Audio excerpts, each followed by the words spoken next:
Yes, people, back like I never left, and today I want to talk about something that I noticed affecting a lot of applicants who are trying desperately to get into the academy and eventually joining the JCF.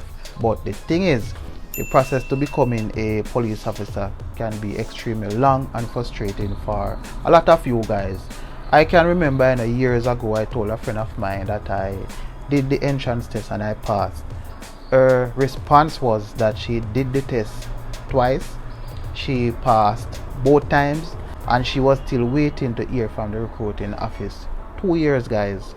So this thing not start yesterday. It have gone for a very long time now, and there seems to be no solution to the issue. I do understand that not everyone who applies will get into the academy, but the least they can do is inform you guys of the outcome, right? Ever since I started this channel, many people have reached out to me with this very same problem, and honestly I do believe that it is really unfair to those persons who have done all that was asked of them, alright, and they have been waiting with no end in sight, and at the end of the day they aren't getting any feedback at all as to whether or not they will get the job. You have people putting their lives on the line, something I wouldn't advise anyone to do, by the way, but people do it, you understand? They put everything down after they have started the process with the hope of getting in, but realize months down the road that it was a waste of their time. I can't even begin to tell you how many people have contacted me to say that they have already done the test, they have passed, right, and have reached a certain point in the process and would love to know what is the next step. They would love to know whether or not they are getting the job, and they are getting trouble getting information, right, from the recruiting office. So in this video today, what I want to do is I want to address 3 big issues that I have noticed with the JCF hiring process and what could be done to fix them. Believe it or not, people, policing wasn't always this popular as it is today. Back in the day, poor people putting alone did become police officers, and back in them time they did mostly men, some big strong man, right? But then the working conditions was much different from what it is now. The pay was even worse from what it is now. Policing has always been a dirty, unsafe job, but obviously today things have improved and has been much more appealing to a broader cross section of the society.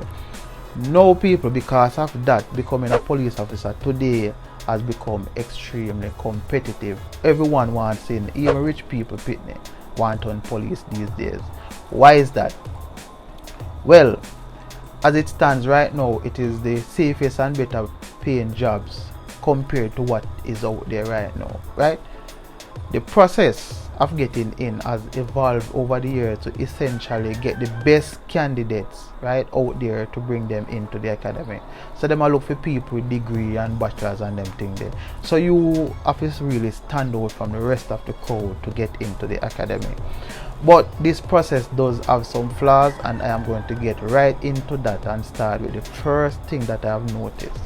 The first thing is communication. The communication with individual candidates is pretty bad, and that is the major problem right now. There needs to be some improvement with communications, right? Communication with individual candidates. I can't begin to tell you how many persons I have spoken with who have gone through the steps of the hiring process, done all the right things that have been asked of them, and I've been waiting for weeks, for months, and even for years with no feedback from the recruiting office, and that is really bad. It is really bad, right? I would recommend that the recruiting office be more proactive in reaching out to those candidates that are in the process, even if you don't give them anything specific as to days and time, but let them know that they won't hear from you for at least the next 4 weeks or so, right? And what the next step will be or whatever, and check up on these people at least once a month. Keep these people from getting frustrated and going elsewhere. That way, if you have a really good pool of candidates, you don't lose them simply because them not hear from you, right? The second flaw that I've noticed is that the process typically pushes good test takers to the top. What do I mean by that? Well, being able to take a written test is not a skill you will necessarily use as a police officer. A lot of people who would make a great police officer just have a hard time passing certain aspect of the written test.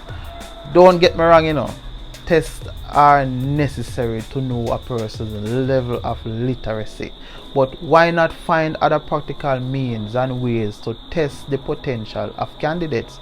Not being able to pass a math test shouldn't be an hindrance to a potentially good candidate. At no point in the JCF will you need to solve for x squared or how to calculate fractions, right? As long as an individual knows the basic, I believe that should suffice. Furthermore, the test doesn't necessarily focus on things that you will actually need to know once you join the JCF.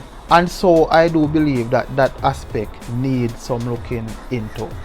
Now, of course, you can tell persons that they need to study harder, and I would agree with you, but it just pushes away candidates and potentially great police officers, right? There is also the problem that there are a lot of persons that wouldn't necessarily make a good police officer, but they are excellent test takers, and because they are excellent test takers, they automatically go to the top of the list. The third thing I've noticed is that it seems like the JCF is putting a lot of emphasis on skills that aren't necessary for the job. What do I mean by that? Well, I've noticed that the JCF is giving preferential hiring to people with college degrees and bachelors. Any college degree or bachelor's. Don't get me wrong, nothing is wrong with wanting to get educated people into the organization. But if you know anything about higher education, you know that there are a lot of worthless college degrees out there, right? They may not be worthless in the right field, but certainly worthless for policing, right? These candidates are more likely to be given the green light to join the JCF, and they are more likely to be promoted, right, over members who are serving for decades and they are stuck at a particular rank. The problem this poses is that more of these persons join simply because there is nothing else available, but the moment an opportunity presents itself, them gone, right? And so the attrition rate of the JCF continue to be a problem year after year. These people with college degrees or whatever ain't staying for no long time. Once they join and realize that this job is not the right fit for them, it's adios. Whilst you have persons who genuinely want a career in policing but are overshadowed by these people with them big college degrees and them bachelors and whatever, right? These persons are pushed down the list and eventually not contacted to join. Developing a system that will identify candidates that aren't necessarily great test takers, but them possess the right attributes and genuine zeal towards policing could be right, beneficial to the organization. There are other improvements that can be made, but those are the major ones that are affecting a lot of candidates right now. But what I want you all to do is let me know in the comments what other improvements would you like to see, right? Well, that's been it for me, guys. Thanks for tuning in. Don't forget to subscribe, leave a thumbs up on the video. Catch you in the next one. I'm out.